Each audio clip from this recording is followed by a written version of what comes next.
What's up, guys? Making another quick video here. Thought it'd be a good time.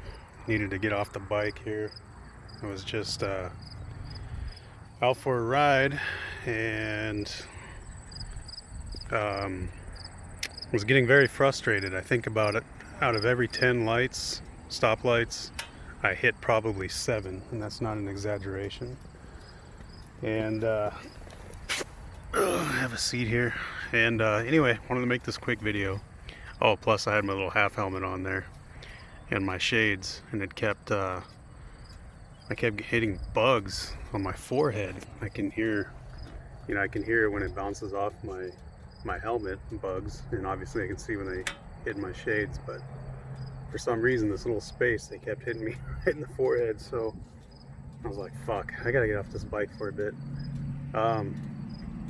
I want to make a quick video about how I got to riding. It's kind of an interesting story. I'm not sure how this is turning out because I'm staring into the lens. I don't see the actual my image. So anyway, hopefully this video turns out good. But yeah, as long as I can remember, my dad, since I was a little kid, wanted me to ride. My dad was known in our small town that I grew up in of about 3,000 some people as a biker, and anybody that knew my dad associated him with this bike. And I don't remember what year bike he had, but he had a Heritage Softail, and for its time it was really decked out. It had crash bars, saddlebags, the works.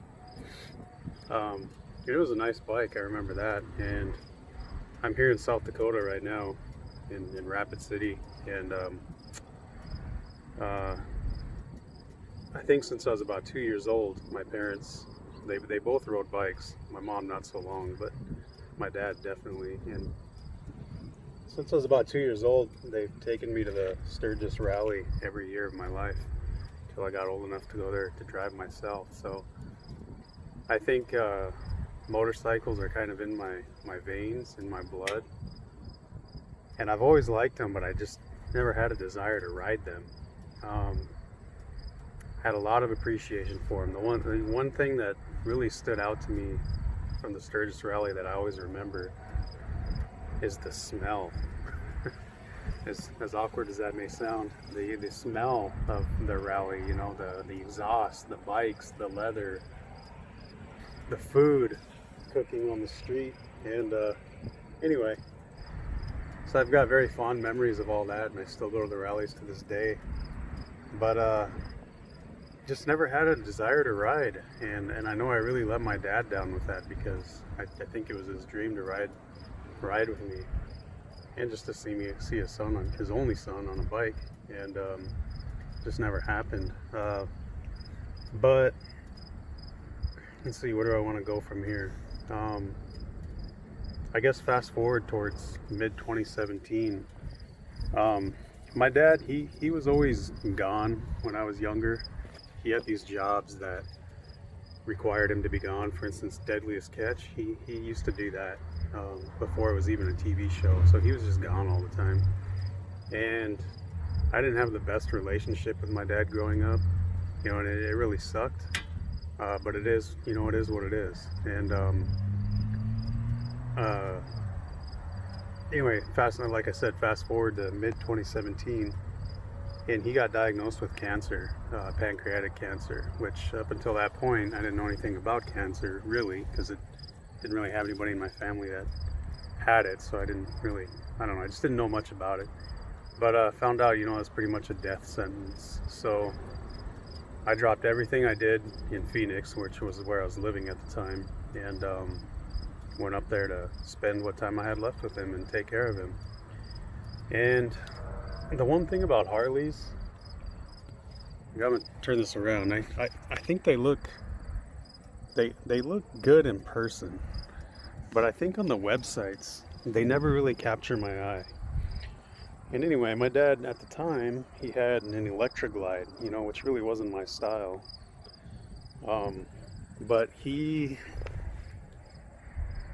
was still trying to get me into riding bikes. and I just wasn't into it. He showed me this bike, which is a 2017 Breakout, on the website, and he's like, check out this bike, son. And I just kind of glanced at it and was like, whatever, no interest whatsoever. And anyway, I still had to work when I was up there to take care of him. I still had my bills to pay. And so I got this temporary job at a casino. And just for reference, it was just on the border of North Dakota and South Dakota, on the far northeastern corner. And so I went up there, and we got these new Harley Davidson slot machines in. I was a slot tech. And when people weren't playing the machines, they would, after so long, there'd be like a timer, a screen timer or something, and then they would start advertising bikes, and this Breakout was on there, and it would spin around. It was a 360-degree view, and I got to looking at it. I was like, you know what? That is a pretty damn cool bike. I like that. And I just kept looking at it, and it started really grabbing my attention. So then I started YouTubing it. I was like, damn, I really like that bike. That fat back tire, that long, low stance, that rake. And so anyway, I'd asked my dad one time, we had to we lived in South Dakota, but we had to travel to North Dakota, into Fargo. It was about 80 some miles away, to do his chemo sessions. And he always just felt like shit afterwards, just sick, weak, just felt like shit. But I'd asked him one time, I was like, hey Pop, I know you don't feel good after chemo, but one of these times, can we stop by the Harley dealership up there? And his eyes lit up, and he's like, son, I'm always up for that. So I have to back up. I forgot a big part of this story. So there was this point where, when I was about 90 pounds, I don't know how old I was, 12 years old or something, and he was trying to get me to ride his Heritage Softail. And I don't know how much that bike weighed, probably 800 some pounds.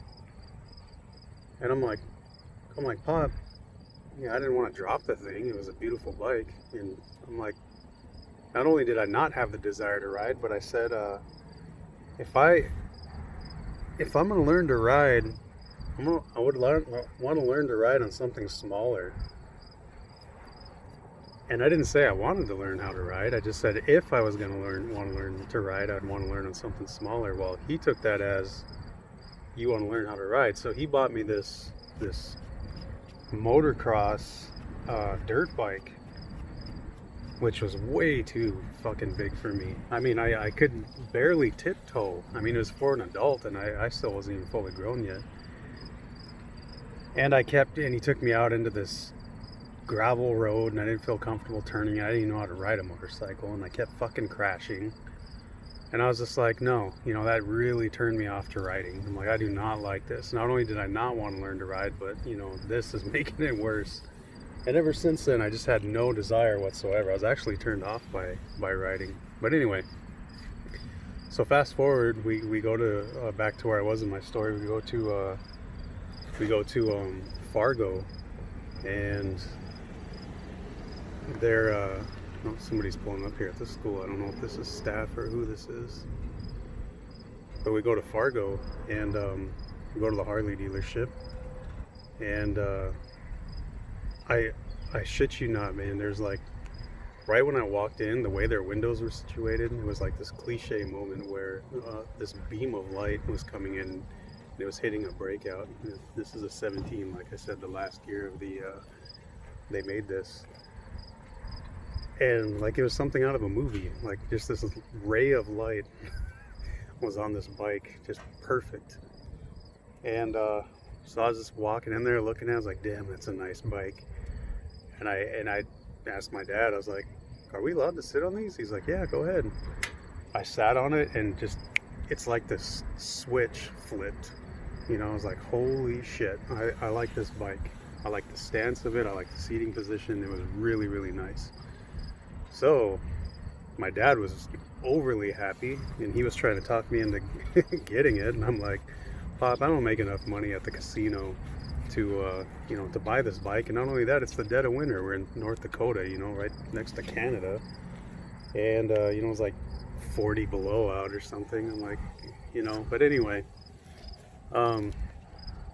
shortly after that, my dad ended up passing, and he left us kids some money. So, he had told me, I'd like to see you on that bike. So, yeah,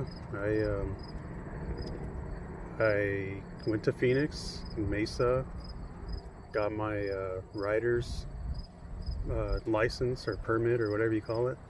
Took the Harley Davidson course, and went back up there.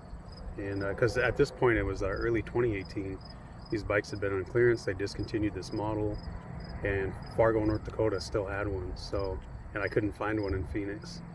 So I got it, and I was nervous to ride it. I essentially learned to ride it in Phoenix, Arizona, in the city.